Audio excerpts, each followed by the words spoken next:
warahmatullahi wabarakatuh. Waalaikumsalam warahmatullahi wabarakatuh. Alhamdulillahirabbil alamin. Wa bihi nasta'inu ala umuri dunya wa din. Wassalatu wassalamu ala asyrafil anbiya'i wal mursalin. Sayyidina wa habibina wa syafi'ina wa qurrati a'yunina Muhammad sallallahu alaihi wa ala alihi wa sahbihi wa sallam. Subhanaka la ilma lana illa ma 'allamtana innaka antal alimul hakim.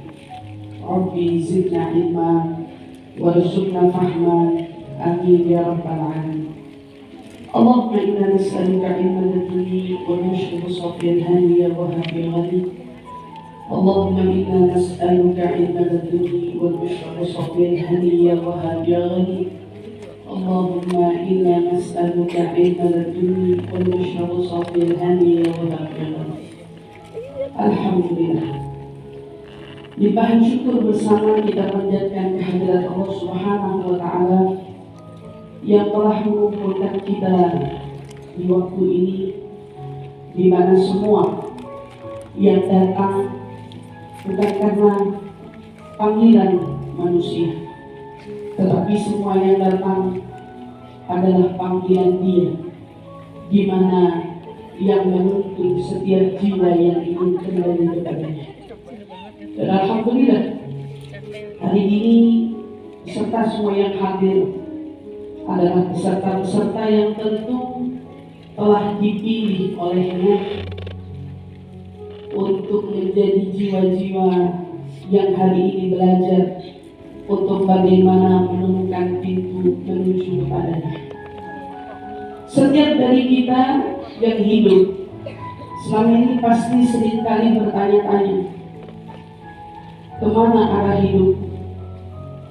Kemana aku harus berlari selama ini? Tanyakan pada dirimu sendiri, sampai kapan kau ingin terus berlari?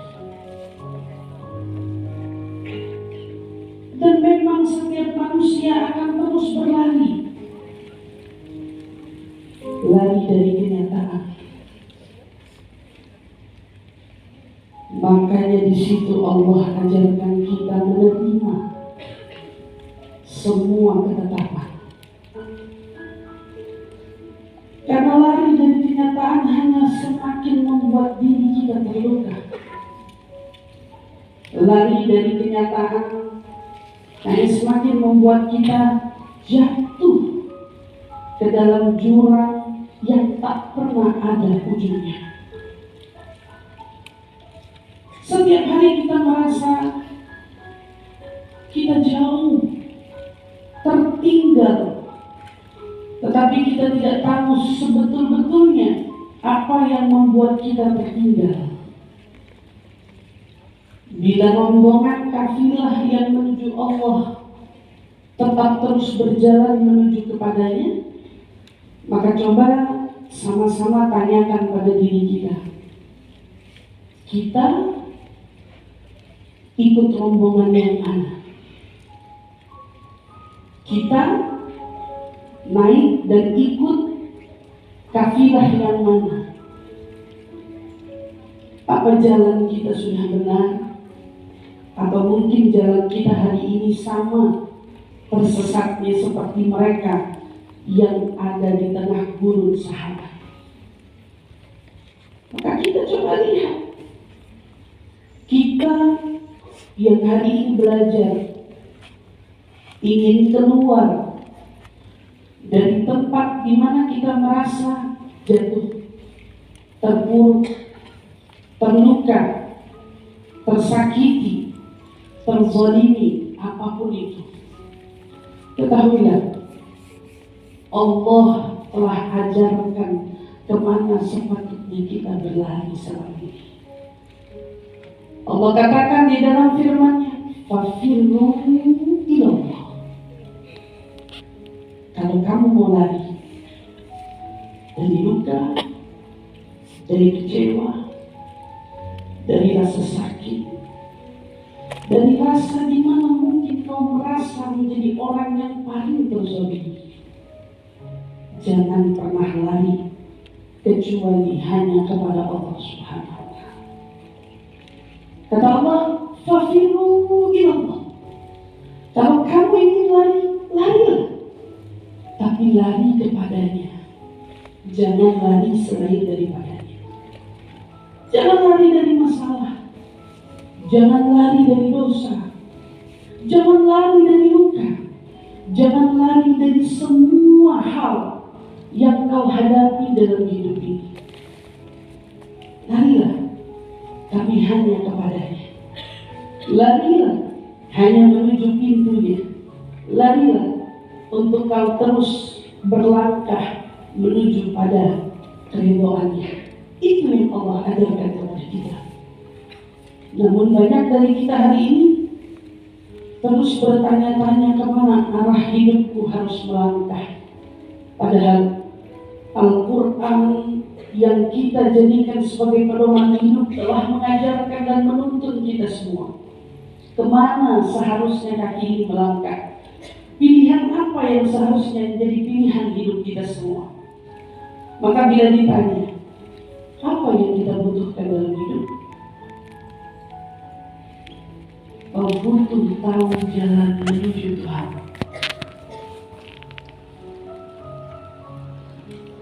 Kau butuh tahu langkah apa yang harus kau ambil untuk sampai kepada Rabb-Mu.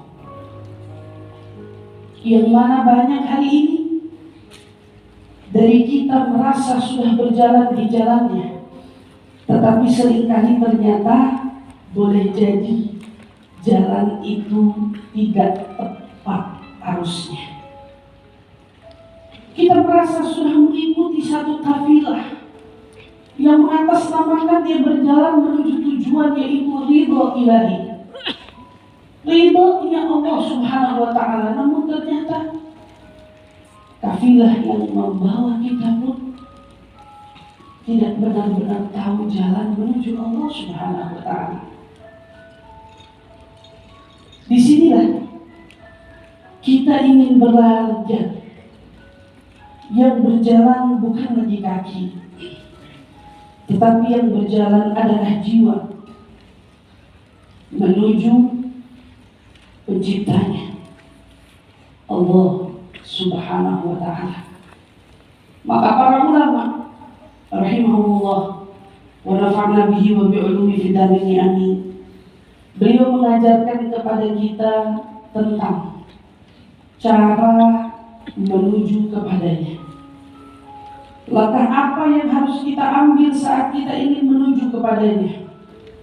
Jalan apa yang harus kita pilih saat kita ingin menuju kepadanya? Maka lihatlah, kita akan menemukan fase-fase ini. Gurun jiwa. Mungkin itu adalah kita saat ini, yang jiwanya merasa begitu hampa, tak berpenghuni, begitu kering, bahkan untuk menemukan setetes air pun tidak ada di sana. Dia terus mencari air untuk menghilangkan dahaganya. Tetapi ternyata gurun itu terlalu gersang untuk hanya dituang segelas air saja. Gurun, kamu bisa bayangkan itu. Jika itu adalah jiwa kita semua, maka yang disebut dengan gurun jiwa ini, ulama memberi istilah. Apa itu? At-takhalli. Saat seseorang ingin berjalan menuju Allah, maka step pertama yang harus dia pilih dalam hidupnya adalah melepaskan dirinya dari semua kotoran-kotoran gurun jiwanya. Dia harus melepaskan dirinya dari semua noda-noda dari kotoran hatinya. Artinya ketahuilah satu hal, bahwa setiap orang yang mau menuju Allah, mereka sudah mengenali dulu dosa-dosanya. Dia tahu bahwa dirinya adalah hamba yang begitu banyak dosa. Tidak ada orang yang bisa sampai kepada Allah dengan merasa bahwa dirinya tak berdosa. Tidak ada orang yang bisa sampai kepada Allah dengan dia merasa bahwa dirinya telah menjadi manusia yang hebat. Tidak akan ada orang yang bisa sampai kepada Allah dengan perasaan yang merasa bahwa dialah yang paling patut untuk sampai kepadanya. Tidak. Allah hanya membuka pintunya kepada mereka yang menyadari kekurangannya. Maka hari ini ingat-ingat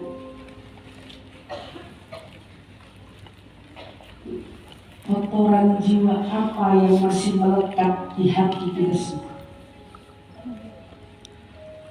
Mungkin sombong, mungkin iri, mungkin dengki, mungkin hasut, mungkin marah, mungkin dendam, mungkin ketidakterimaan. Ada salah satu ketetapannya, burung jiwamu bisa jadi begitu banyak, tetapi ingat satu hal, apapun itu, semua itu bisa kau bersihkan. Tandus, gersang, seolah tidak ada kehidupan, semua bisa berubah. Namun kenali dulu apa yang menjadi kaktusnya. Kenali dulu. Dari beberapa sifat yang saya hadirkan di sini, siapa di antara kita yang merasa bahwa hati kita masih menyimpang semua ini? Masih ada sombong, masih ada kikir, mungkin masih ada iri, dengki, atau mungkin cinta dunia, apapun itu. Cari, temukan di sana, sadari, karena bila kita tidak menyadari kekurangan itu, maka dapat dipastikan kamu tidak akan bisa menaiki tangga selanjutnya. Kamu tidak akan bertemu dengan pintu selanjutnya, karena semua sifat-sifat ini harus belajar untuk melepaskan. Sifat-sifat buruk ini harus kau belajar untuk menjauhkan dirimu sejauh-jauhnya dari itu. Kita tidak akan lepas dari itu semua jika kita memilih untuk merasa bahwa sombong itu boleh ada di hati kita, iri itu layak dan mungkin lumrah jika itu ada di dalam hati kita. Tidak.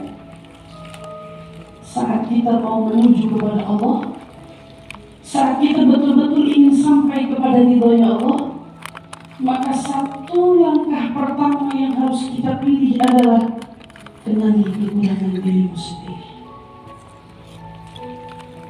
Mungkin burung jiwamu bukan berkenaan dengan sombong, namimah, ghibah, kikir, atau apapun itu, tetapi mungkin burung jiwa ada pada amarah.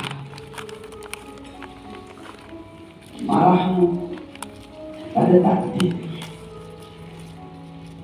marahmu pada ketetapannya, marahmu yang kamu anggap seharusnya ini tidak terjadi dalam hidupmu. Mungkin kemarahan yang selama ini kau simpan itu menjadi kemarahan yang ternyata begitu membekas, sehingga membuat jiwamu begitu tandus, jiwamu begitu gersang, jiwamu begitu kotor.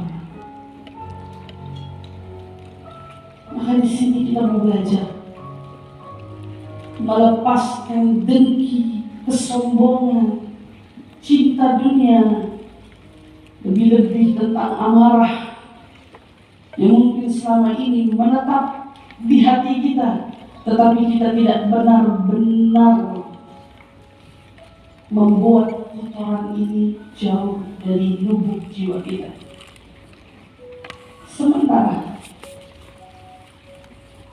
seseorang yang ingin sampai ke hadiratnya tidak mungkin datang dengan baju kotornya.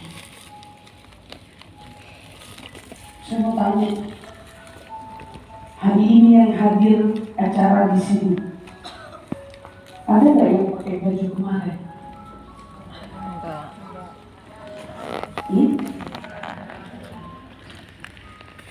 Atau sudah mempersiapkan satu baju khusus? Iya. Yang bersih, betul tidak? Iya kan? Kemudian disetrika, diberi mungkin aroma yang wangi.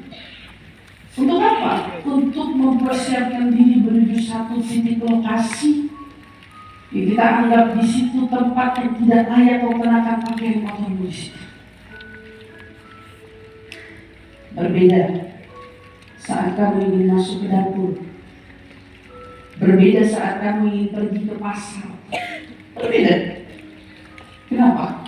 Karena kau rasa tempat ini bersih, kau rasa tempat ini layak untuk kau kenakan pakaianmu yang paling bagus di dalam lemari. Kau anggap gedung ini sesuai dengan hiasanmu, riasanmu, atau apapun itu. Lalu bayangkan, kamu ingin sampai kepada Allah, yang mana tentu saat kita ingin bertemu dengan zatnya, sampai kepada area di mana kau mungkin temukan ridhonya.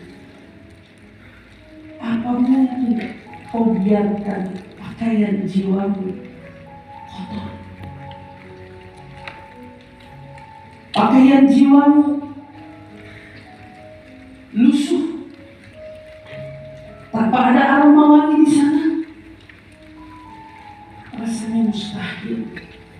Karena rasanya kalau ditanya hari ini, hiasan terbaik yang harus kita berikan itu tidaklah kepada manusia, melainkan kepada Dia yang menciptakan kita semua. Maka ingat, kenali penyakit dalam diri kita. Itu awal langkah. Saat kita mengenalinya, maka lepaskan ikatan sifat-sifat tersebut. Lepas. Ya Allah,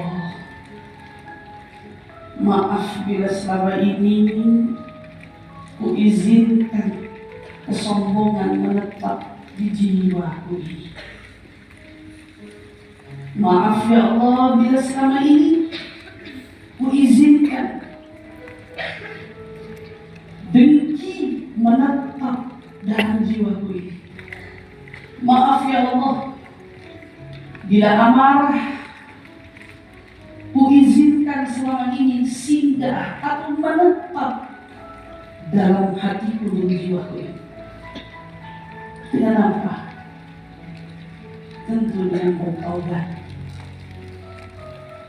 Tentu dengan merasa betul-betul menyesal bahwa selama ini ternyata kita telah mengizinkan tempat yang paling suci yang ada pada tubuh kita untuk kita sendiri kotori dengan penyakit-penyakit buruk yang sepatutnya dia tidak bersemayam di sana.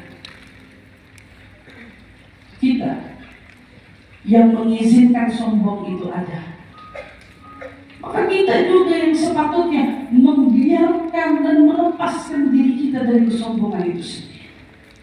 Nabi SAW bersabda, La yadkhulul jannah man kana fi qalbihi mithqala dzarrah minal kibr.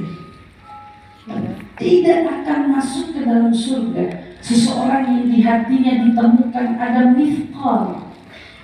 Kalau kita bicara bahasa Arab, mithqal itu apa?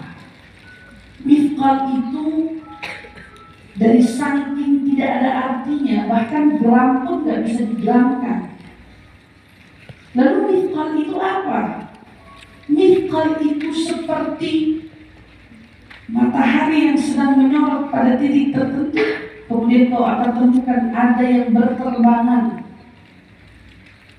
Kalau pagi-pagi matahari masuk ke dalam ruangan, pernah lihat itu? Ya, matahari masuk ke dalam kamar kita, lalu kita akan temukan saat matahari menyorot itu ada sesuatu yang berterbangan di sana. Oh, bahkan tidak bisa betul-betul menggenggamnya. Oh, bahkan tidak bisa betul-betul tahu akan kadar ukuran beratnya.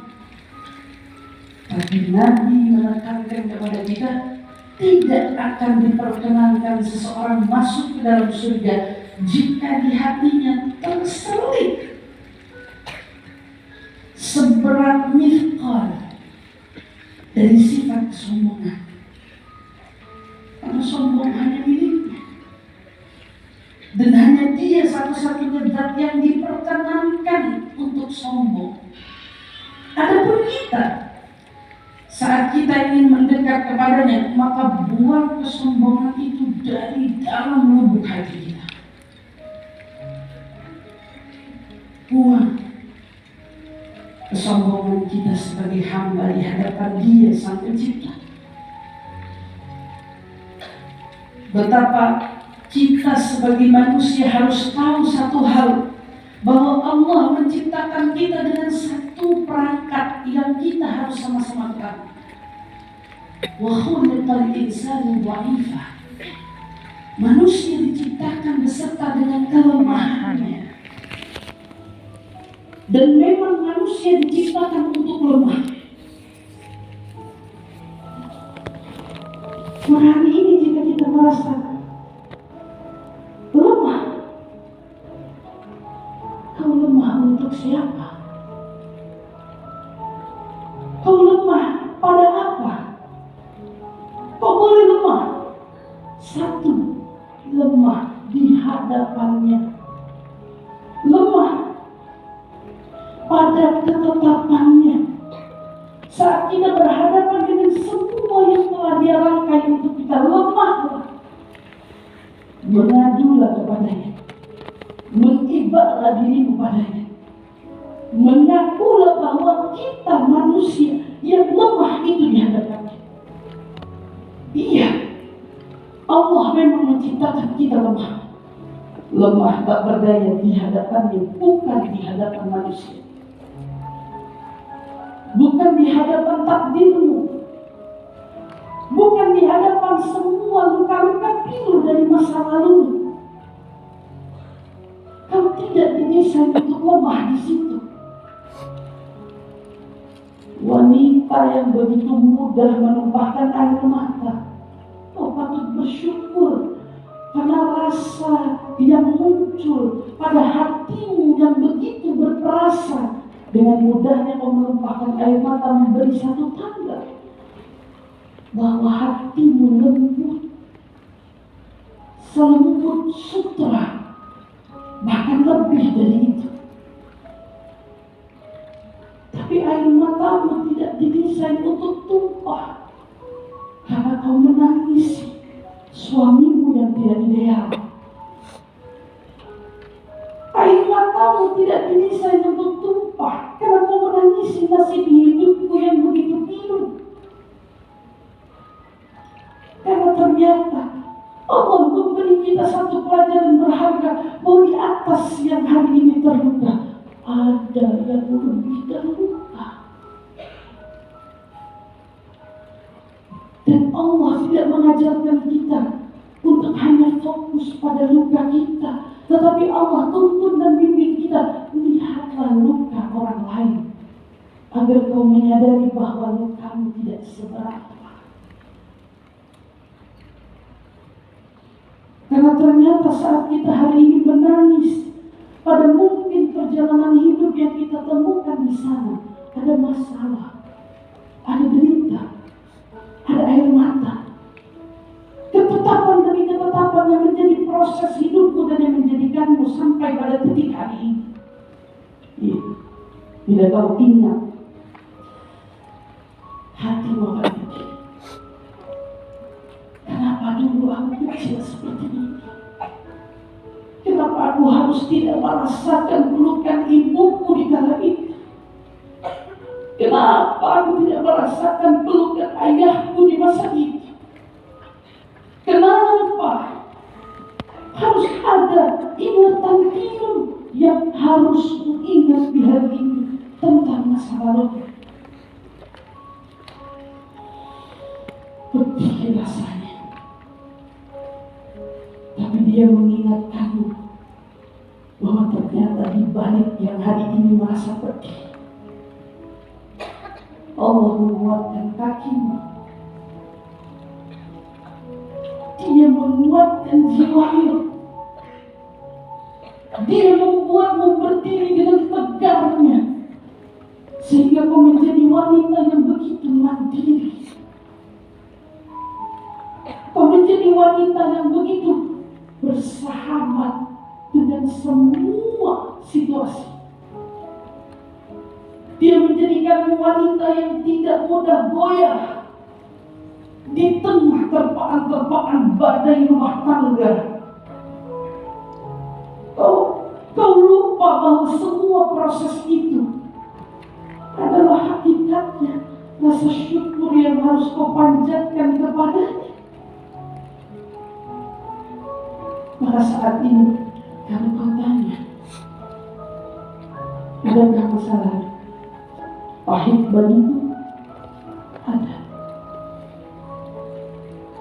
Saat ku ingat sakit rasanya? Tidak. Karena tanpa luka itu aku tidak akan di sini bersama dengan. Tidak. Aku memilih menangisi luka itu. Karena ternyata jika Allah berkehendak, luka itu tak akan memberi rasa sakit lagi. Kau pernah lihat ada orang waktu kecilnya harus dijahit karena terjatuh, bekasnya ada, tapi saat ditekan sakitnya ada, lukanya ada, berbekas sampai kau tua. Tapi jadi pertanyaan, masihkah dia menyimpan rasa sakit? Tidak, hadirin. Tidak, ingin dirahmati. Masyarakat saat kita bicara tentang apa yang tersimpan di hati, baik itu emosi, amarah, dendam, rasa sakit, kecewa, apapun itu seluruhnya, mungkin kau perlu dijahit, mungkin kau perlu diobati, mungkin kau perlu untuk begitu menghadapi pengobatan demi pengobatan untuk hatimu. Tapi ingat, jika dia sembuh, dia tidak akan meninggalkan lagi rasa sakitnya. Hanya ada bekasnya, tapi tidak untuk rasa sakitnya. Tidakkah kita ingin membuat luka masa lalu kita seperti itu? Biarkan bekasnya tetap ada agar selalu menjadi pengingat kita di hari ini. Biar bekasnya tetap ada agar dia bisa menjadi penguat kita di hari ini. Tapi jangan bicara tentang sakitnya, karena hakikatnya dia sudah membuatmu lupa pada rasa sakit. Lalu siapa yang membuat rasa sakit itu tetap terasa? Pikiran kita yang mengatakan itu sakit rasanya.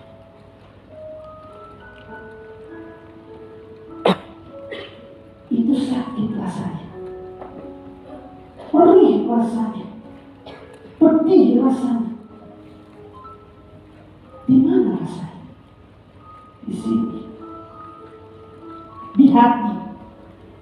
jiwamu, maka siapa yang mau sembuh?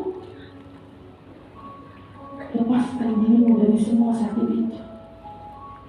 Katakan pada hatimu, kau tidak diciptakan untuk menyimpan sakit. Tidak. Kau diciptakan untuk membersihkan jiwamu. Kau diciptakan untuk menghilangkan luka-luka batin. Kau diciptakan untuk belajar dari semua pelajaran yang ada dalam hidupmu. Katakan pada jiwamu, tenanglah. Kita akan saling bahu-bahu, membantu. Untuk apa? Membersihkan jiwa kotoran kita ini. Jiwa yang selama ini mungkin tanpa kita sadari, ternyata dia telah ternodai. Tapi ternyata jalan untuk menuju Allah. Belajarlah untuk melepaskan dirimu dari semua luka-luka itu. Belajarlah melepaskan dirimu dari semua penyakit-penyakit itu. Katakan, sombong adalah luka. Sombong adalah luka. Tapi siapa hari ini yang terlupakan bahwa sombong adalah luka yang paling bahaya ketimbang trauma masa kecil.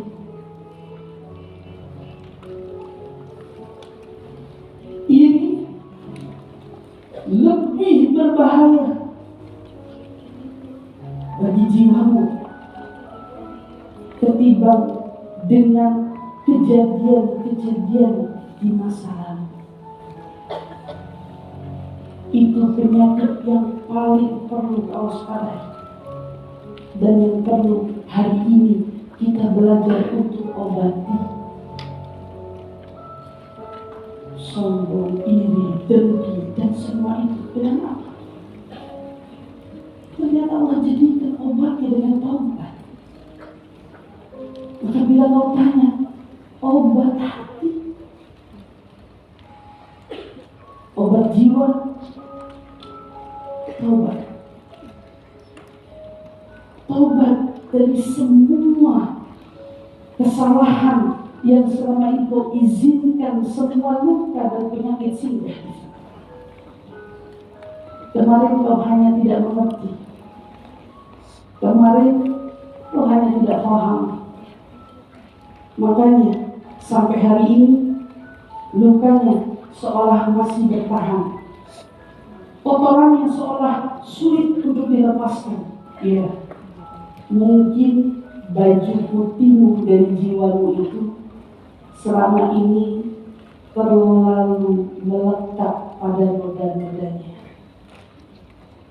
Mungkin. Tapi bila baju di sana ada pemutihnya, maka hati kita tak punya pemutihnya. Jika baju yang ternodai di sana ada cara untuk membersihkannya, apa kau pikir hati ini sebegitu kerasnya untuk tidak ditemukan jalan ataupun cara untuk membersihkannya? Tidak. Nabi Yunus tatkala masuk ke dalam perut hiu, apa kesalahan yang diperbuat olehnya? Kita bertanya-tanya, apa kesalahan yang diperbuat olehnya? Tetapi saat dia masuk ke dalam perut itu, dia tahu hatinya tidak baik-baik saja. Takut, tentu. Bayangkan jika kita yang ada di posisinya saat itu, tertelan oleh paus yang begitu besar, pernahkah kita berpikir akan keluar hidup-hidup darinya? Alih-alih berteriak meminta tolong, alih-alih mencari jalan keluar untuk keluar dari situ, dia hanya memilih duduk di dalam perut paus. Saya berucap, La ilaha illa anta subhanaka inni kuntu minadh dhalimin. Sungguh tiada Tuhan selain Engkau ya Allah.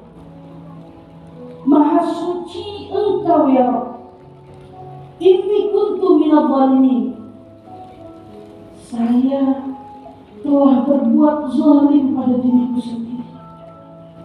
Alih-alih menjerit, dia justru di situ hanya duduk dengan penuh harap dan keyakinan hanya kepada Allah. Lalu dia ucap kalimat yang mungkin terlupa oleh kita selama ini saat menghadapi berbagai macam ujian kehidupan. Duduk dan tenanglah, karena pintu keluar yang telah disediakan olehnya untuk kita.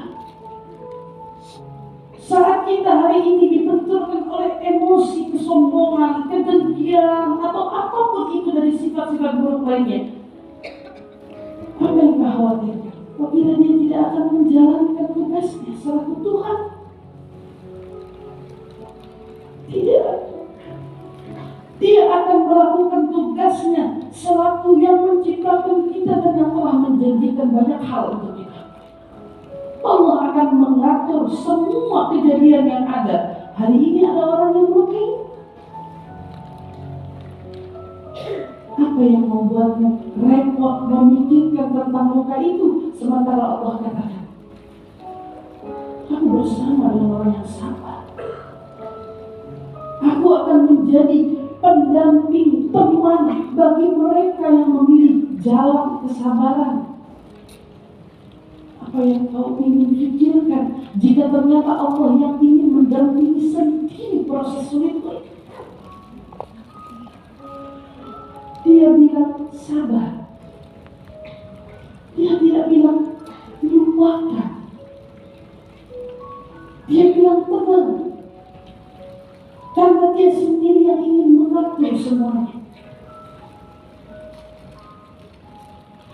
Dia tidak pernah menyalahkan kita dari semua rasa sakit yang kita rasa. Tapi dia minta tenanglah. Fa inna ma'al usri yusra. Inna ma'al usri yusra. Apa yang dia katakan? Tenanglah. Karena setiap kesulitan ada jalan keluarnya. Diulangi ayat itu. Tenanglah. Setiap kesulitan ada jalan keluarnya. Itu janjinya. Maka guru jiwa yang selama ini membuat kita terhalang. Berapa banyak mungkin kebaikan demi kebaikan yang kita perbuat, namun ternyata selama ini terhalang, tertutup. Mengapa? Karena ternyata puncak dari masalah yang paling utama dan yang terjadi pada kehidupan kita, dari gurun jiwa yang kita hadapi selama ini, benalunya tidak pernah kau cabut sampai akarnya. Saat lahan tanah terbuka yang begitu tidak teraturnya, rumput liar di mana-mana, bertebaran di sana sini bahkan tak terarah. Tiba-tiba kau ingin datang memasang bunga mawar di sana. Tiba-tiba kau ingin menanam bunga-bunga indah di sana. Kira-kira bisa kita bayangkan apa jadinya? Apa jadinya? Indahkah mawar itu di tengah rumput liar yang ada? Kita akan pernah menemukan keindahan. Makanya yang diminta bersihkan, taubatlah, sesali semua perbuatan-perbuatan silap yang kita pernah perbuat dalam hidup kita. Luka masa kecilmu bukan dosa, bukan. Trauma-trauma yang terjadi dalam hidupmu itu bukan dosa. Tetapi semua yang ada karena dia ingin kau lari kepadanya. Semua yang terjadi karena dia mengirimmu pesan. Merintihlah, tapi hanya padaku saja. Menangislah, tapi tumpahkan air matamu padaku saja. Dia bukan dosa. tapi dia ingin kita kembali kepadanya. Maka jalan kembali itu bertobatlah. Sesali dari semua kotoran jiwa yang selama ini menetap di hati kita. Maka saat kita sudah memilih jalan tahalli, perhatikan, setelah tempat di mana kita belajar untuk kuat, tempat di mana kita belajar untuk membersihkan diri kita dan jiwa kita, ingat, semua itu akan berubah menjadi tempat hati yang indah.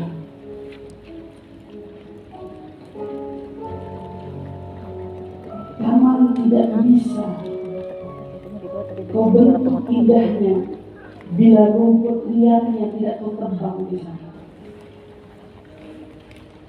Taman tidak bisa kau hias jika masih banyak benalunya di mana-mana.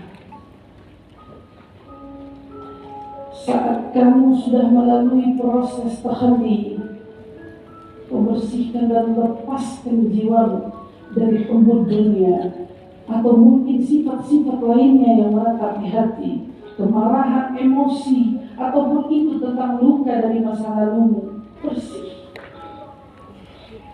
Ambillah langkah selanjutnya. Ternyata pintu jalan menuju Allah tahalli, yaitu menghias diri, menata hati dengan kita menjaga dan merawatnya. Bila rumput liarnya sudah kau tebang, benalunya sudah kau singkirkan, maka hari ini kau ingin jadikan hatimu seperti apa?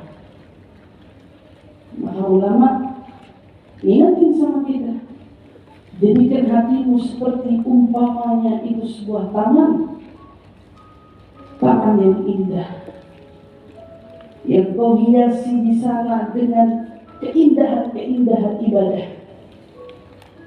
Kau hiasi di sana dengan kebaikan-kebaikan dari taat, zikir, tawadhu, rahmah, cinta, kasih sayang.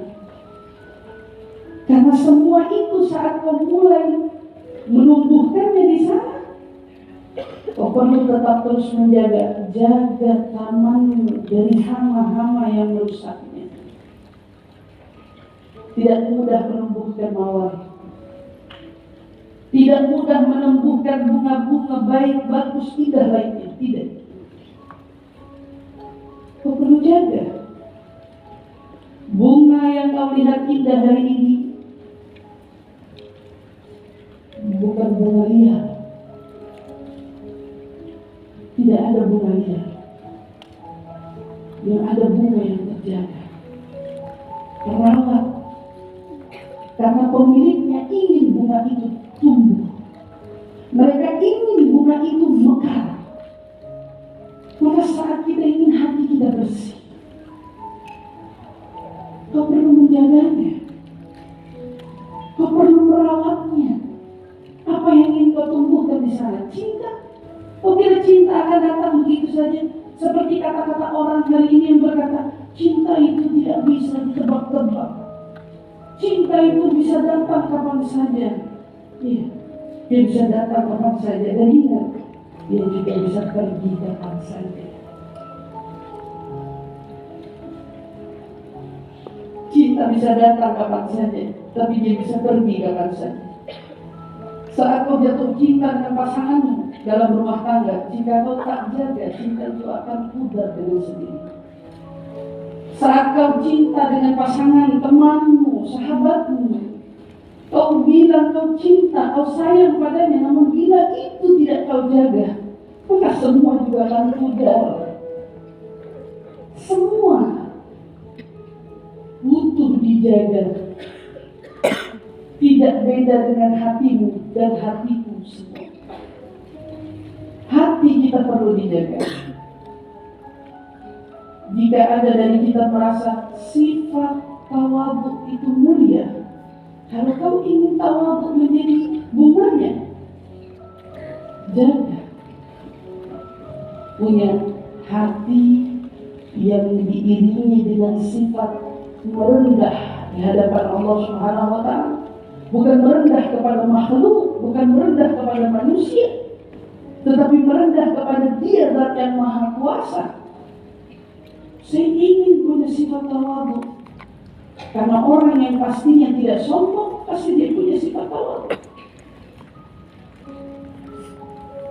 Saya ingin hiasi hatiku dengan cinta, rahmat, maaf. Aku ingin beri hatiku hiasan. Hiasannya apa? Maaf. Aku ingin mudah memberi maaf. Aku tidak ingin menjadi orang yang begitu selalu mudah menyimpan kesal, marah, kecewa. Tidak, aku ingin ganti taman hatiku dengan hiasan bunga maaf di sana. Saya ingin punya sifat maaf. Setiap kali suamiku melakukan kesalahan, aku punya sifat maaf di sana. Saat aku melihat sahabatku, orang tuaku, temanku, baik itu kesalahan hari ini ataupun kesalahan yang telah lalu, saya ingin hatiku punya sifat maaf. Maaf. Karena ternyata itu hiasan termahal. Tidak semua orang mampu menjaga sifat maaf itu di hatinya. Karena maaf seringkali begitu dibenturkan dengan pukulan, patah dia. Maaf seringkali begitu dia dibenturkan dengan kecewa, patah dia. Tapi jika kau jaga maaf ini, kau rawat maaf ini, kau betul-betul lindungi maaf ini, maka dia akan berubah. Dia akan menjadi bunga yang begitu indah. Ternyata punya hati yang memaafkan itu indah luar biasa.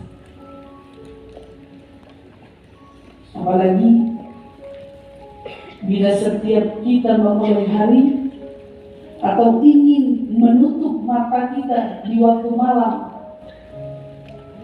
kita belajar untuk berkata pada diri sendiri, ya Allah,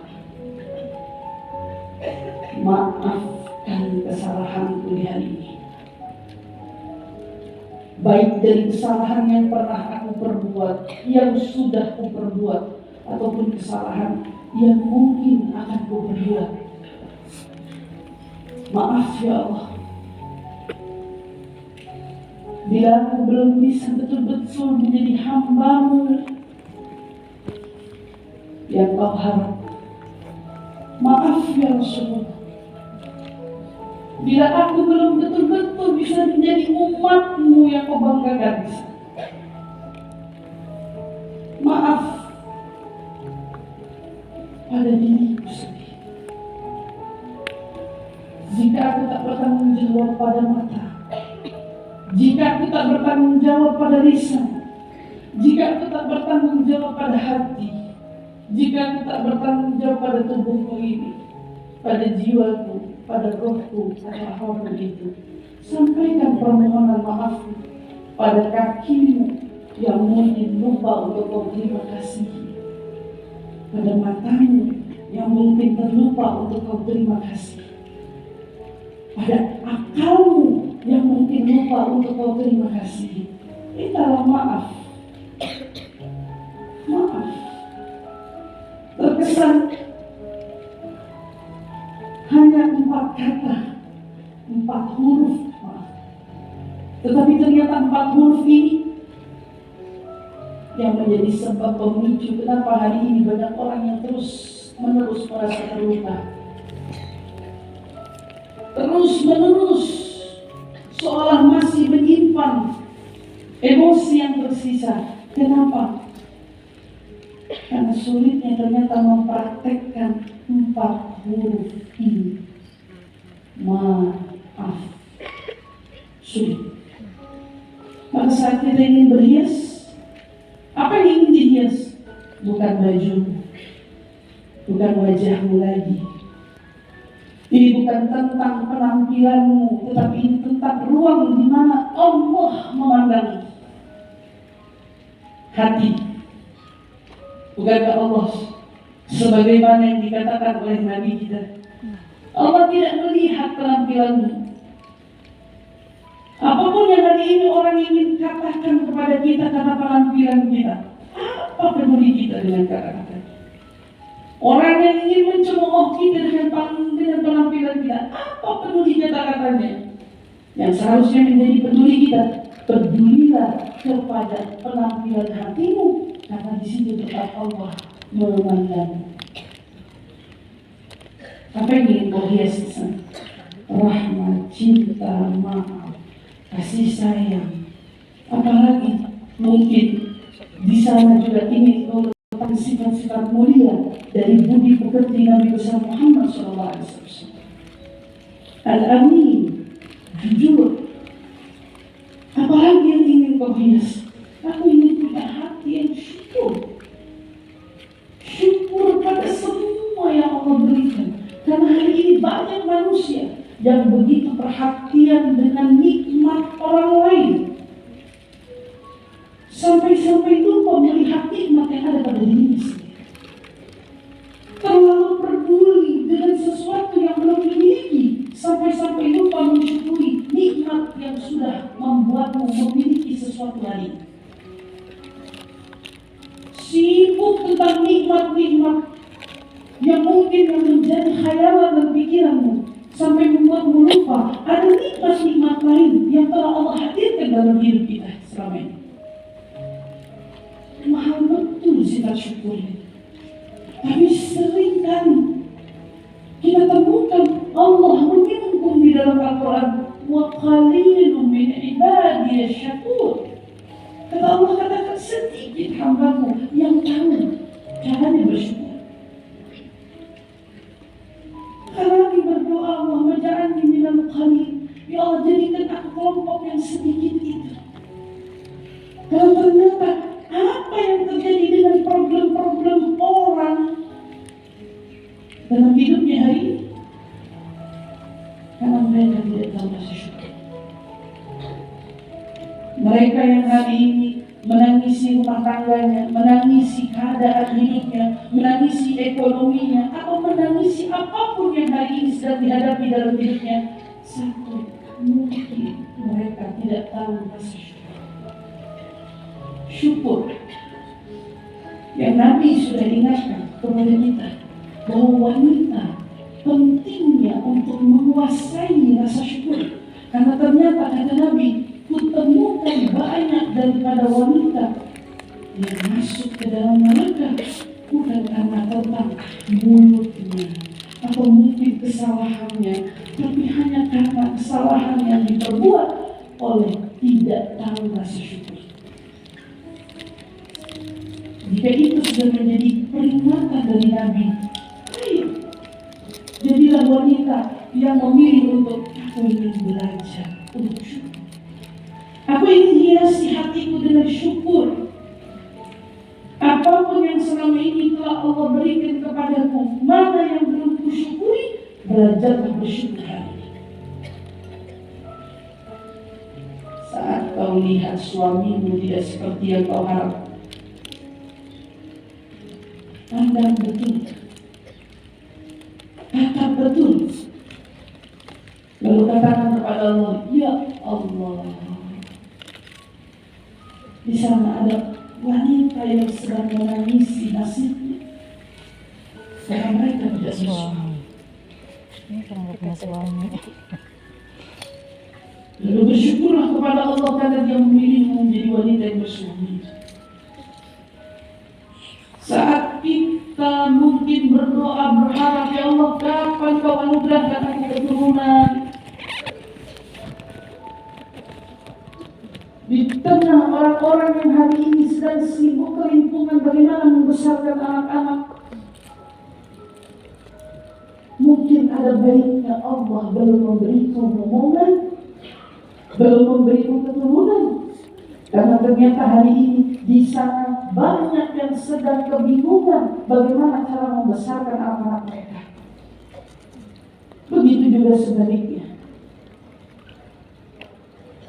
Saat kau dianugerahkan oleh Allah keturunan, ingatlah Setiap kesulitan demi kesulitan yang kau hadapi saat membesarkan anak-anakmu, betapa pusingnya mendengar jeritan mereka, betapa pusingnya memikirkan biaya sekolah-sekolah mereka. Menyulitkan. Tapi di sana ternyata ada orang yang setiap malam berdoa, pergi berikhtiar ke sana sini. Ya Allah, anugerahkan aku keturunan. Ya Allah, aku minta keturunan. Ya Allah, aku minta keturunan. Kau justru tanpa meminta, Dia berikan, kau cuma-cuma. Di saat semua orang menjadi tentang ekonomi yang begitu sulit, suamiku pengangguran, dia tidak bisa memberiku nafkah yang kuharapkan.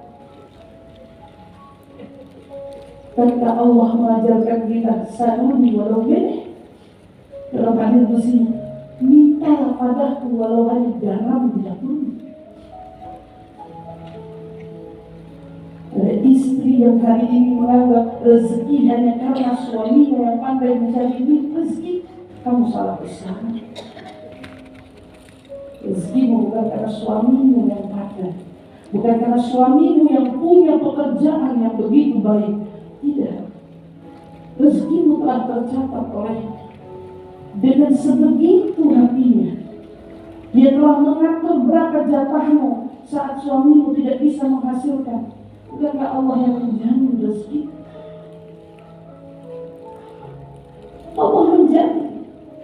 Di tengah pengangguran orang yang hari ini kebingungan dalam mencari nafkah, ternyata banyak sekali peluang-peluang yang Allah Subhanahu wa Ta'ala berikan kepada mereka yang mau berusaha. Tugasmu berusaha, terus mengejar apa yang Dia berikan kepada kita tantangannya. Karena mengeluh tidak akan pernah membawa kita keluar dari masalah. Kalau kisah yang kita hadirkan selama ini dalam air matamu, dalam doa, ya Allah, kenapa ujianmu berat sekali? Ya Allah, kenapa suamiku harus seperti ini? Itu tidak akan mengeluarkanmu pada masalah. Tidak. Tidak sama sekali. Tapi saat kita melihat, pasti Allah sedang ingin mengangkat derajat rumah tangga. Suamiku di PHK, suamiku tidak berpenghasilan. Mungkin ada sesuatu yang menjadi kelebihanku untuk menjadi istri yang bisa membantu ekonomi keluarga. Masalahnya hari ini saya sering mendengar istri-istri itu menjerit dengan berkata, saya lelah Ustazah, saya lelah. Ingin ku ingatkan kepada istri yang lelah, tidak malukah dirimu pada Sayyidah Khadijah?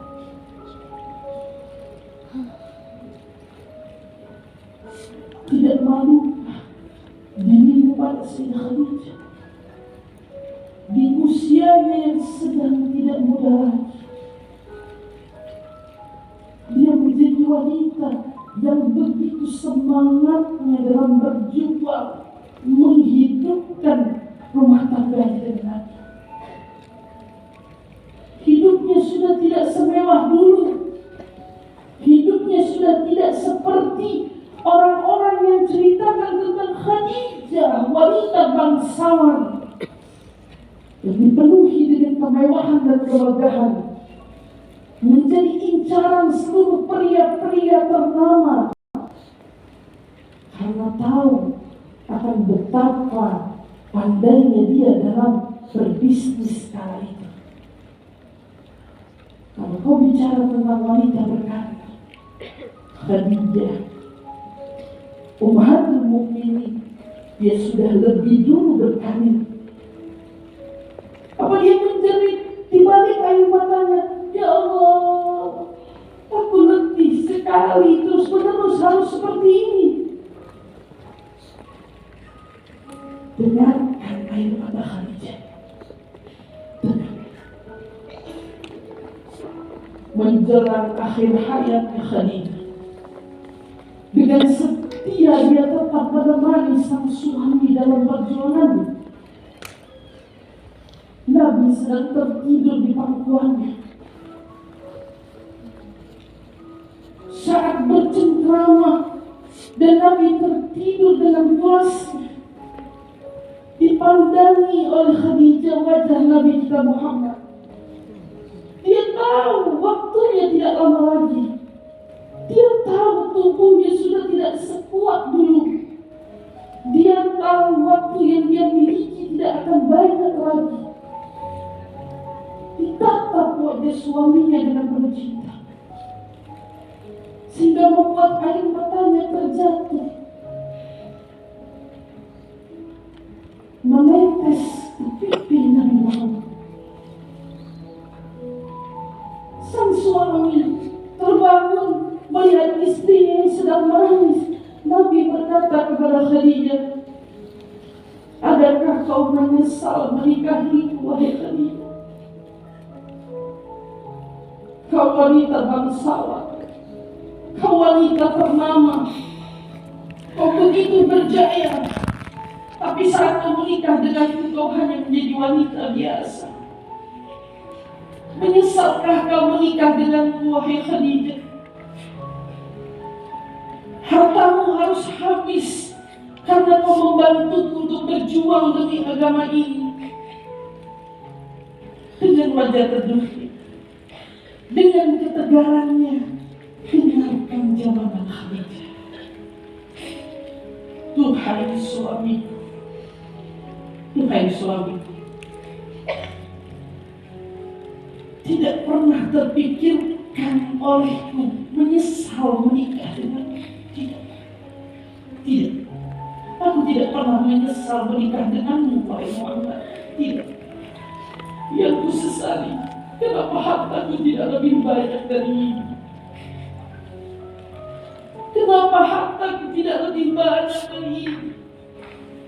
Karena mungkin jika dulu aku lebih giat, jika dulu aku lebih banyak, akan kuinfakkan lebih untuk aku bisa membantu perjuanganmu dalam menyampaikan ajaran Allah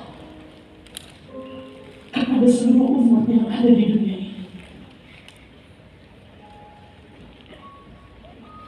Jika aku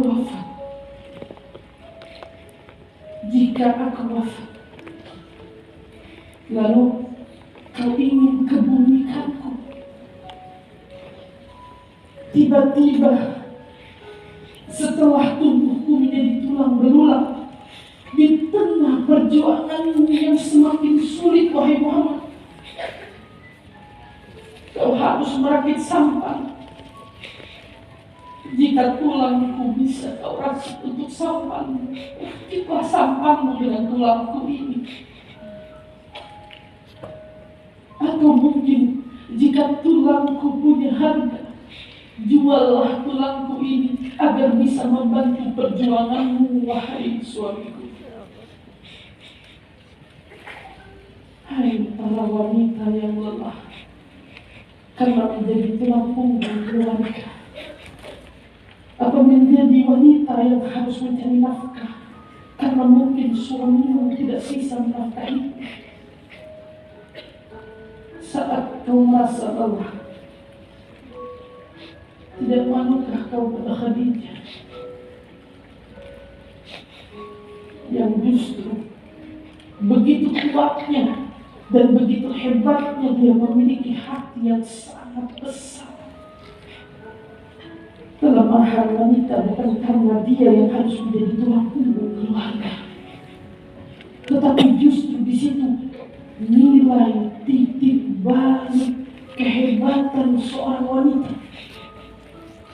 Saat Allah mengujinya dengan suami yang tak mampu memberi nafkah, tetapi dia bisa bangkit dan berjuang untuk mengatasi masalah dalam hidupnya dengan bekerja, dengan menghasilkan, tetapi tetap menghormati suaminya.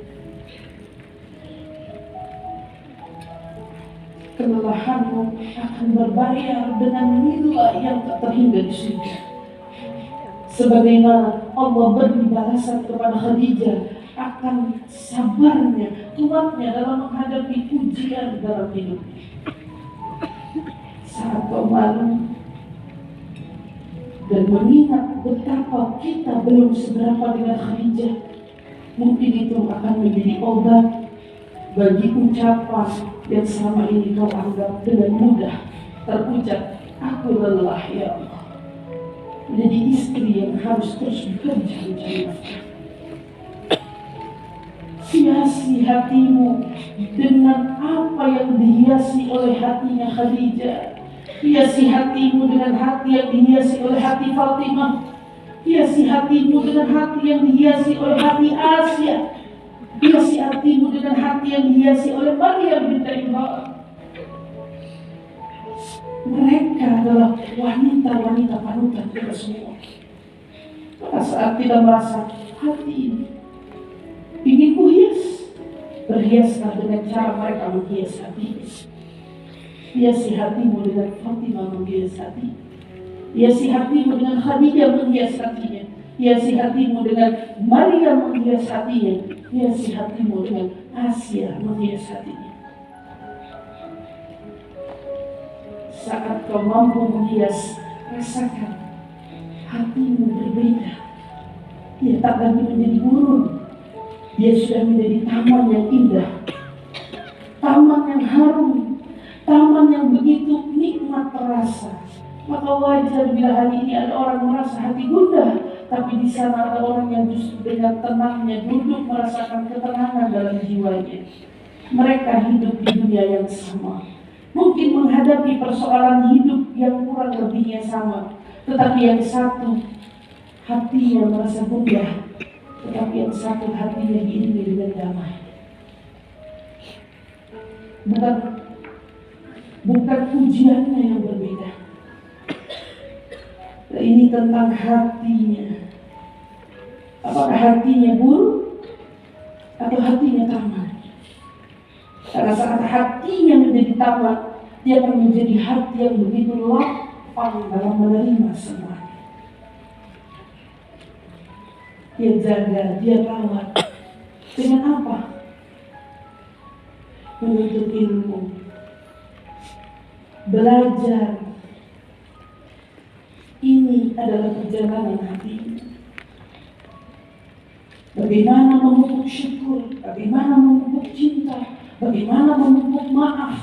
Semua itu ada dalam kajian-kajian yang kau datangi di setiap hari ini.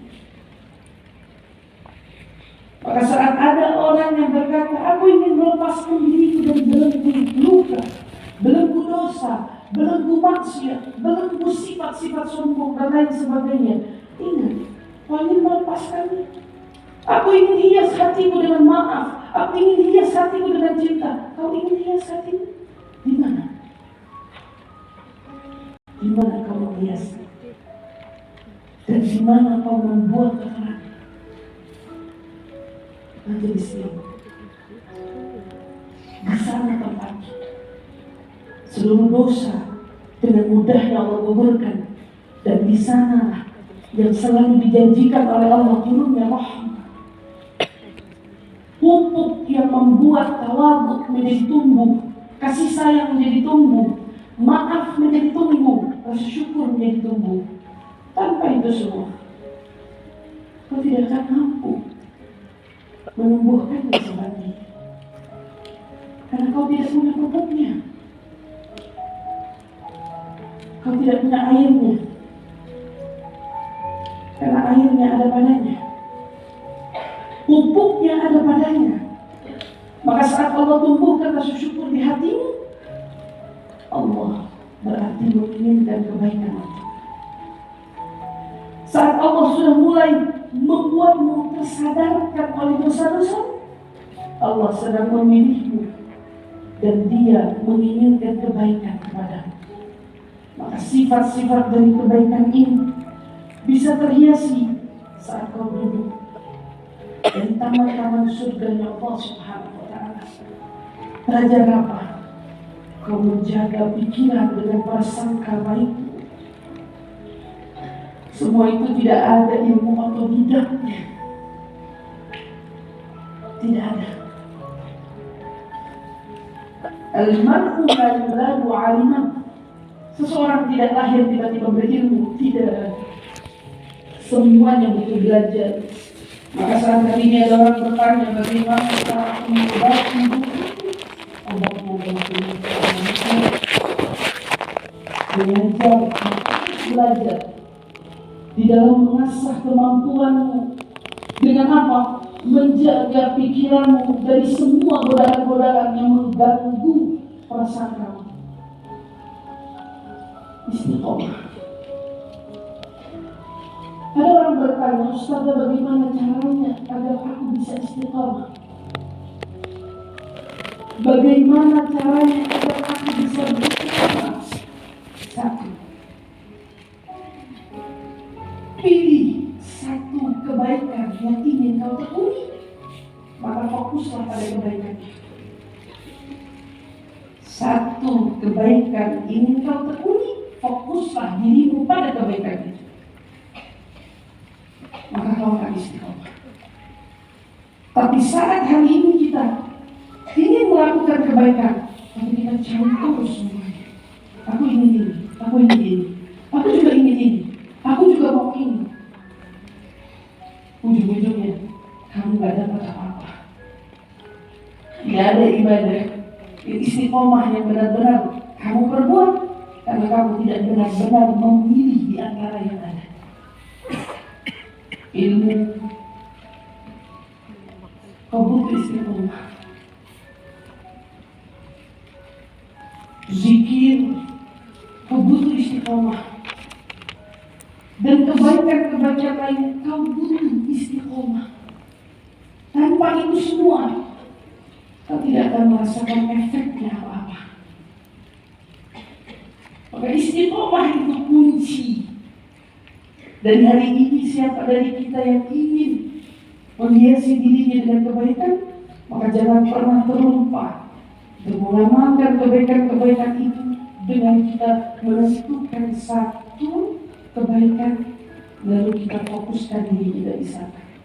Saat kita sudah mampu menawarkan diri dengan satu kebaikan ini, maka belajarlah untuk membuat dirimu mengamalkan kebaikan-kebaikan lainnya. Saya kasih contoh. Ada orang yang muncul di hatinya, saya ingin mengamalkan sunnah Nabi dengan sholat qobliyah atau ba'diyah. Bagus. Saat dia bertekad ingin mengerjakan qobliyah, ba'diyah, bagus. Itu tujuan dan niat yang sangat mulia. Saat dia lakukan qobliyah, ba'diyah sehari, 2 hari, berapa pun ada sekian rakaat, dikerjakan semua oleh dia.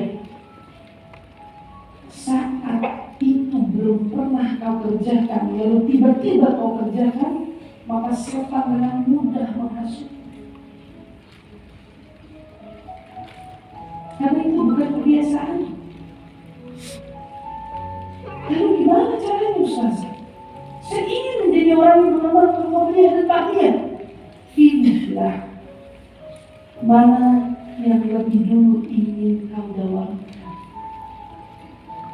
Al-Imam Al-Haddad rahimahullah di dalam kitab An-Nasaih Diniyah dan di dalam kitab Risalatul Mudzakarah, di dalam kitab Risalatul Mu'awarah, dan masih banyak kitab-kitab yang lain, beliau mengajarkan kepada kita al-aula fal-aula. Mana sholat sunnah yang paling harus kalau diutamakan? Witir. Saat kau mampu mendawamkan dirimu dari witir, kau lulus. Setelah witir, mana sholat sunnah lain yang harus saya dawamkan? Sholat sunnah apa lagi yang harus saya kerjakan? Kerjakan qobliyah fajar.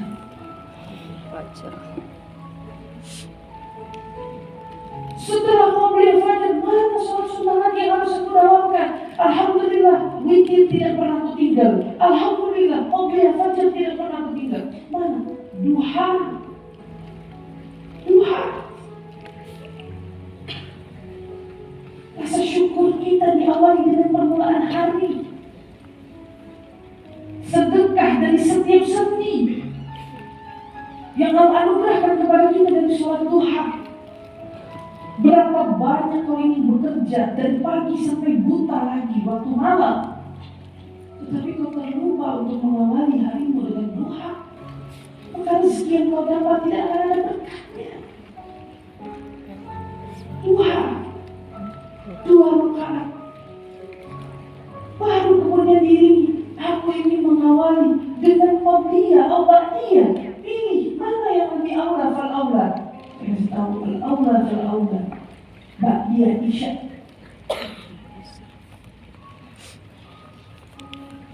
Dan di mana di situ ada hadisnya Nabi SAW berkata, 4 rakaat kau kerjakan setelah isya, itu pahalanya seperti kau mengerjakannya di malam Lailatul Qadar.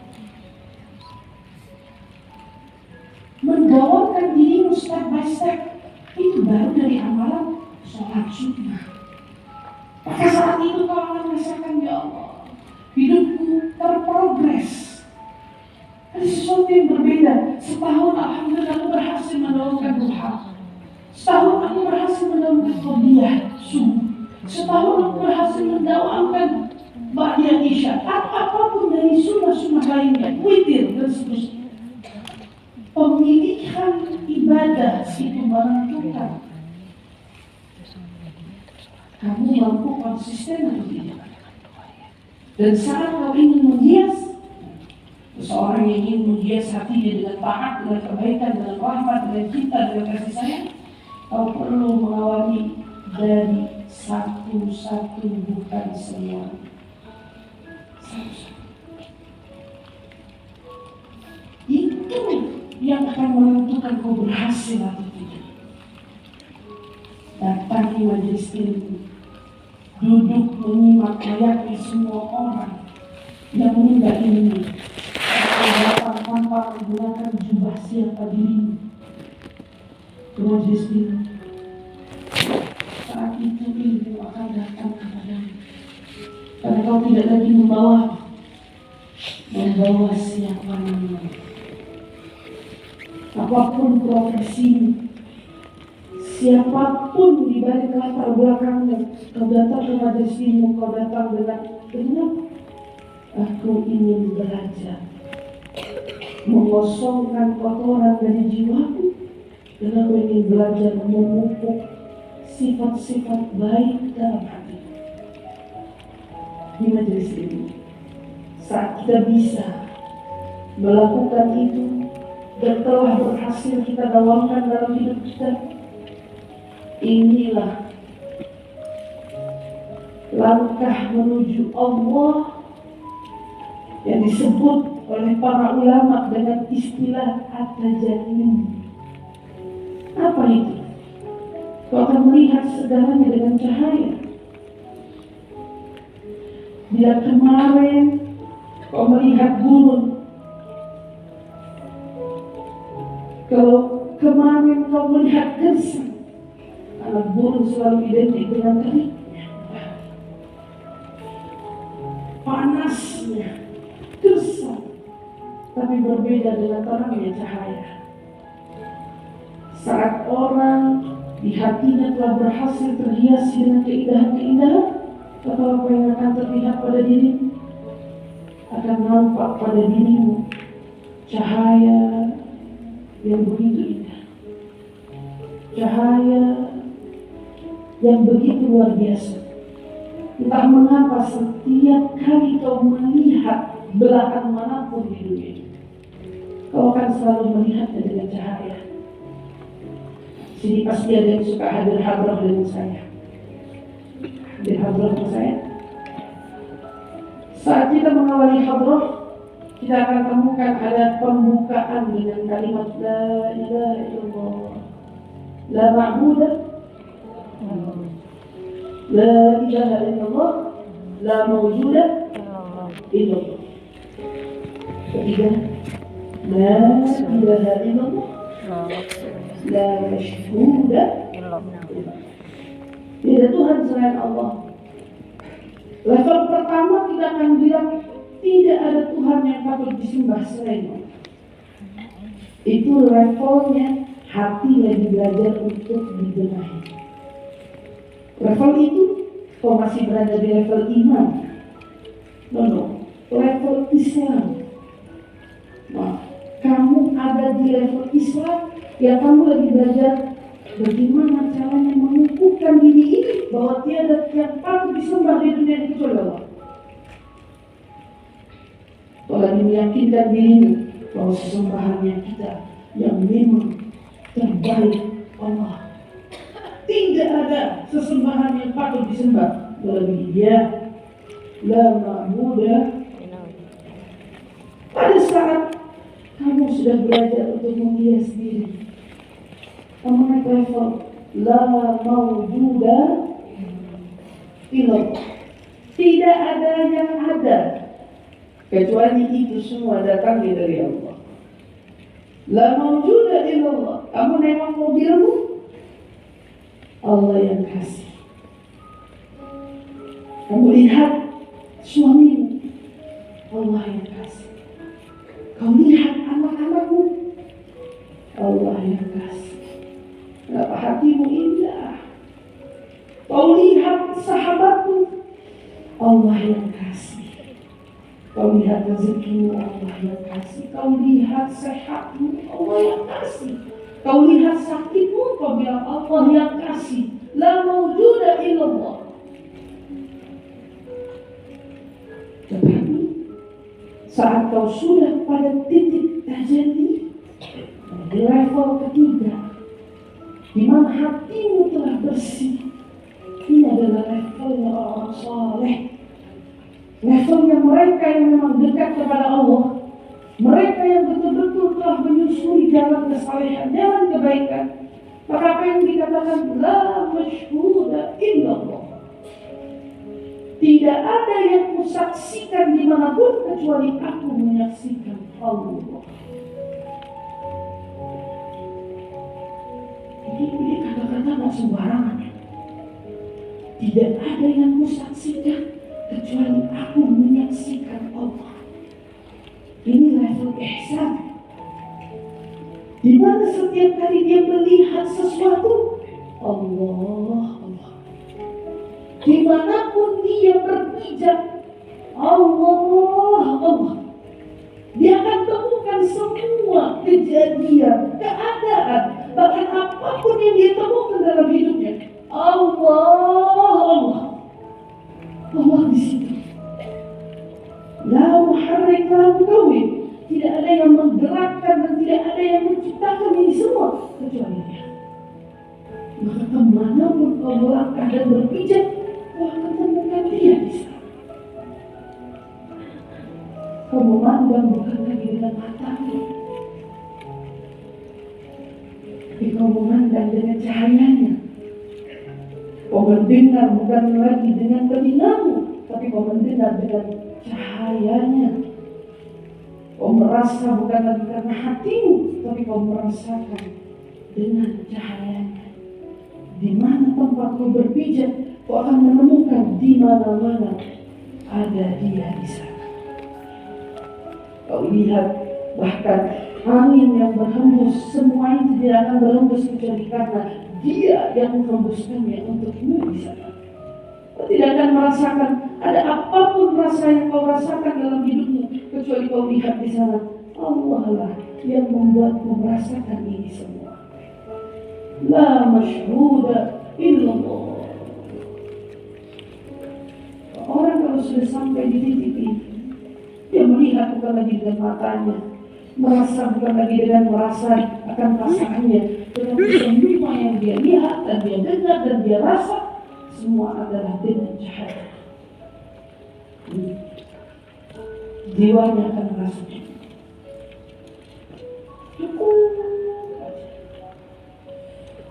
Kalau mau kasih dia rumahnya 100 meter cukup. Allah mau kasih mobilnya kecil, dia bilang cukup. Bahkan belum sampai mobil, mobilnya masih naik angkutan umum, dia bilang cukup. Terima kasih sudah buat aku sampai. Allah kasih penghasilannya biasa, dia bilang terima kasih. Melihat anak kecil, setiap kali kau beri dia hadiah, dia akan berekspresi dengan ekspresi wow. Hati akan berbunga-bunga Bayangkan saat Allah memberikan, saat Dia menganugerahkanmu nikmat-nikmatnya, saat Dia memberimu karunia-Nya, saat itu hatimu dengan begitu puasnya berkata, wow ya Allah, indah betul nikmat iman ini. Wow ya Allah, nikmat betul cinta pada Nabi ini.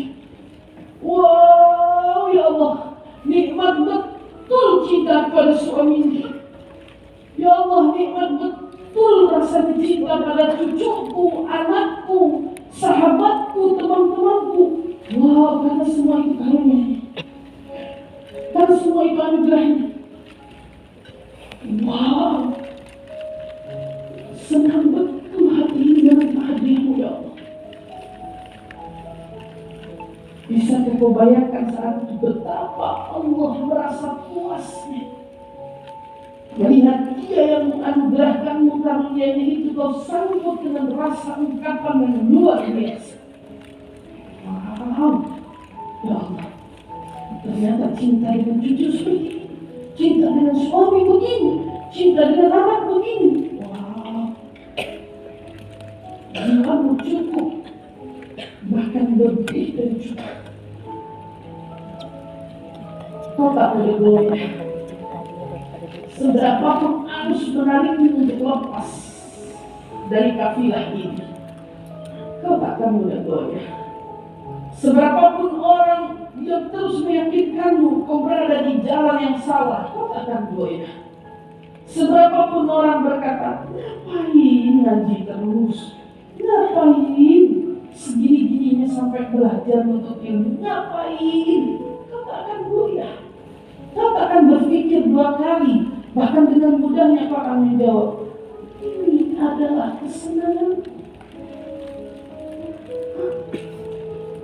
Kalau ada hari ini orang yang sedang hijrah, asyik dia merasakan nikmatnya mengenal Allah, nikmatnya mengenal Rasul, nikmatnya merasakan ketenangan dan kedamaian hati dalam kajian.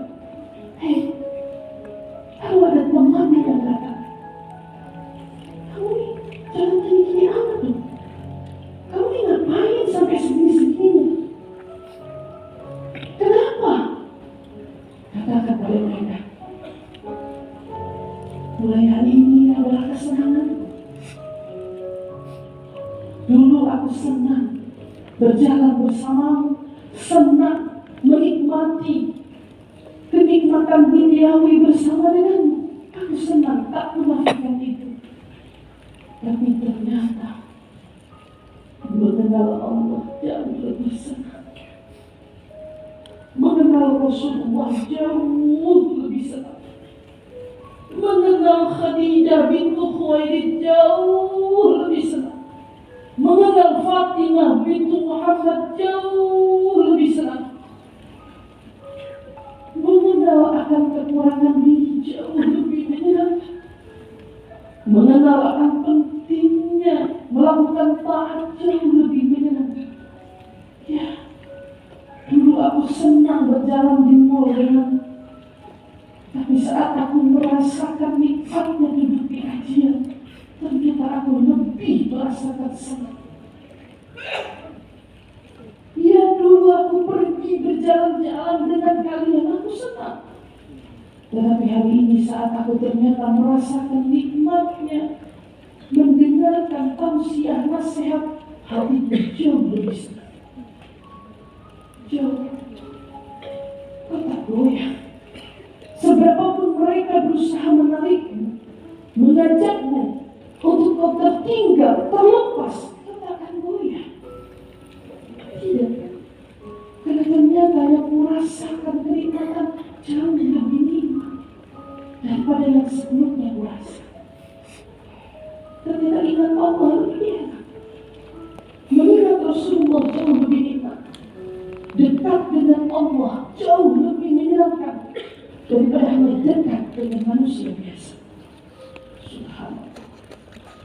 Kau tak boleh goyah. Hidupmu tertuntun dalam bimbingannya. Apapun yang ingin kau ambil keputusan dalam keridoannya, tuntunannya, hidayahnya. Seolah kau dilindungi dari seluruh mara bahaya dan kerugian-kerugian lainnya. Kau dijaga. Di tengah orang yang tergulung dengan kerugian, kau justru dilindungi olehnya. Di tengah orang-orang yang begitu sibuk merasa terluka, tetapi kau justru diselamatkan olehnya. Nikmat. Karena kita berada dalam naungan dan kasih sayang. Tapi itu kapan? Saat kau sudah sampai pada level ketiga, level yang menyampaikanmu betul-betul pada pintu menuju padanya, level yang memang sepatutnya kita semua mengejar untuk menuju ke sana. Karena hatimu telah indah, kau akan merasakan ini semua. Begitu lapang menerima takdirnya. Dan kemarin saat kau hilang sesuatu, kau bisa menangisi kehilangan itu. Tetapi hari ini kau bukan lagi menangis akan kehilangan sesuatu itu, tetapi kau bersyukur seraya berucap, ya Allah, dan di mana yang ingin kau berikan padaku? Kau ambil nikmat yang ini, nikmat mana lagi yang ingin kau berikan padaku, ya Allah? Kau tersenyum begitu ringannya melihat semua takdirnya. Kenapa? Karena hatimu telah dipenuhi keyakinan bahwa tidak ada ketetapan yang dia tetapkan padamu kecuali itu adalah yang terbaik bagimu. Hatimu lapang, tentram, damai dalam menikmati semua keadaan-keadaan yang dia tetapkan dalam hidupmu. Jiwamu berjalan, dia menuju cahaya.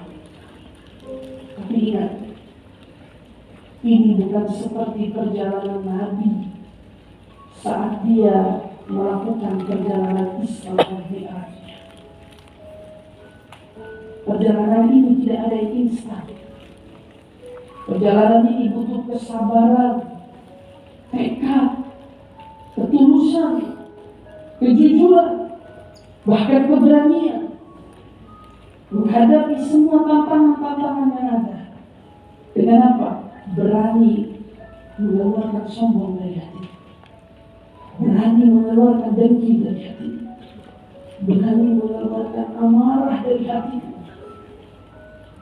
sehingga kau menemukan taman hati. Kau lihat betapa indahnya taman hati. Kau berhias, namun bukan lagi dengan riasan wajah, bukan lagi dengan penampilan, tetapi yang kau hias adalah jiwa. Karena kau sudah tidak lagi peduli dengan pandangan manusia, tetapi kau hanya peduli kepada Dia yang senantiasa memandangmu dari dalam lubuk hati. Allah, hingga Allah membuka cahayanya, langit, bumi, dan seluruh sudut dari yang kau lihat dan kau saksikan, kau hanya melihat kebesaran. Kau mengagumi semua ciptaan-ciptaannya. Maka saat itu, inilah yang disebut dengan cahaya telah masuk ke dalam hati. An-nur idza dakhala al-qalb insyarah al-jasad. Lihat, Nabi sudah lebih dulu mengatakannya pada kita. Cahaya bila masuk ke dalam hati, maka dia akan membuat hatimu menjadi lapang dan luas. Simak baik-baik hadis Nabi ini.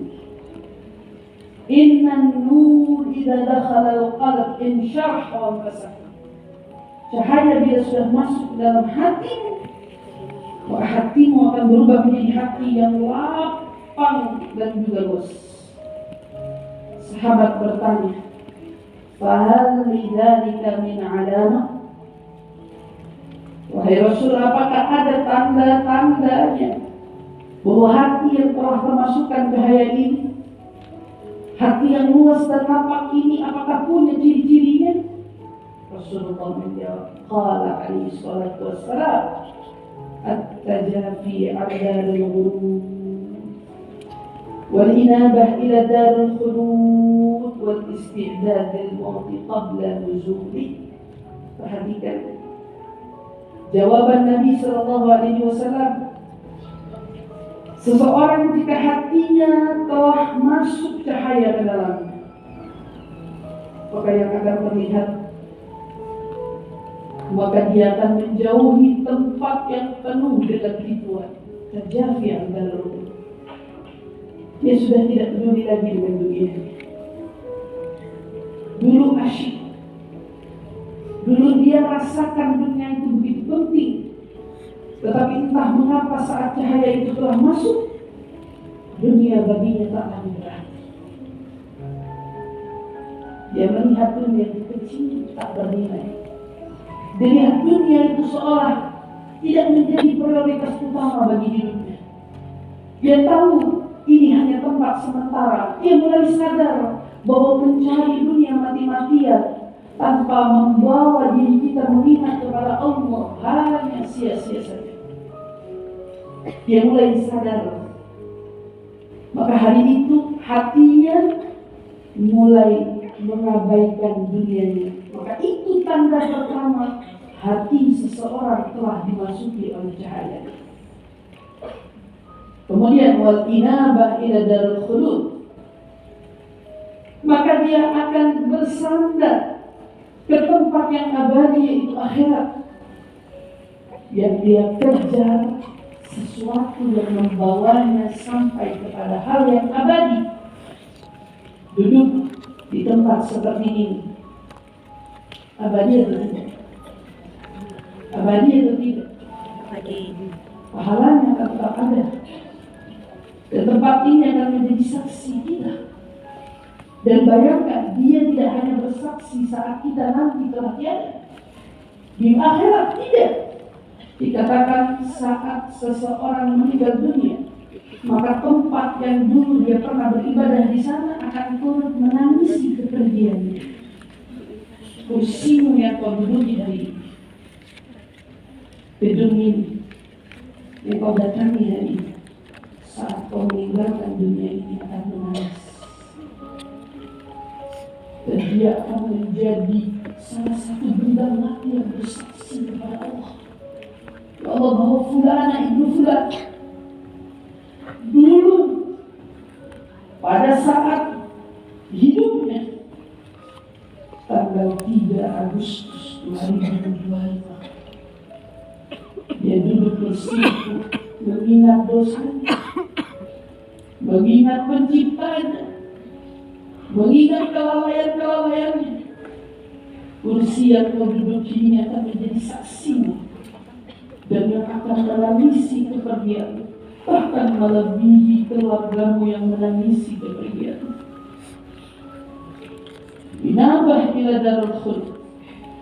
Pikiranmu hanya tentang bagaimana caranya aku mengumpulkan kebaikan yang aku bawa sampai ke akhirat.